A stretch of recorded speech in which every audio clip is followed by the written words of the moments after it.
na-achieve ang nakakaganat, nakakabusog na traditional Pinoy at contemporary look ng pansiteria ni popstar Sara Geronimo.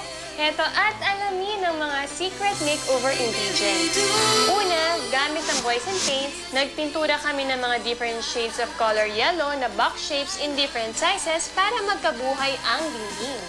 On the side, binalutan namin ng banig ang divider at counter area para sa more Pinoy touch.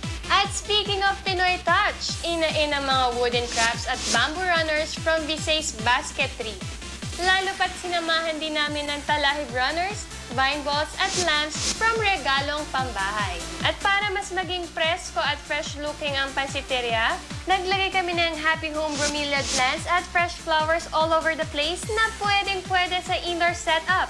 Of course, di mawawala ang crafting namin ni Zoros. Yan ang basket chandeliers na lalong nagbigay ng liwanag sa buong lugar. At syempre, mas napadali ang makeover project dahil sa carpentry tools and supplies mula sa MC Home Builders Depot. Ayan, siguradong di lang dadayuhin sa sarap ng pagkain ang pansiteria ni Sara. Mapa-dine-in man o take-out, champion na champion ang dating. Bon appetit!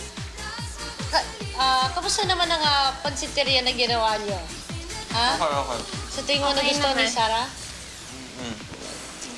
Sa tingin ko nagustuhan niyo talaga. Panoorin natin. Ito. Wow! Ang ganda! Grabe, ang sosyal! Ang ganda-ganda naman ito. Ganda ng love shape. Yung color combination na ginawa namin, ano yan? Yellow and ano yan. Kumbaga, saktong-sakto yun sa pagka-native eh. Pero ang pinaka-the best na ginawa namin is yung ilaw na yun. Ayun, lalo na. Native talaga. Ang galing. Uy! Ang ganda nito. May candles pa.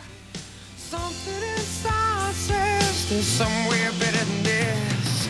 Something saying Uy, maraming salamat po. Alam niyo po, hindi ko po in-expect na magiging ganito po yung resulta. Kasi akala ko po yung native lang na, yung may mga bamboo lang. Yung, alam niyo po yun. Pero kakaiba eh, modern na native po eh. Kaya nagulat po ako talaga. So maraming salamat po sa bumubuo po ng At Home. Kaya mga kaibigan, next week, isa na naman pong bahay ang aming pagagandahin. At syempre, isa na naman buhay ang aming pasisiyahin. Dito lang kung saan lagi At Home Ka Dito!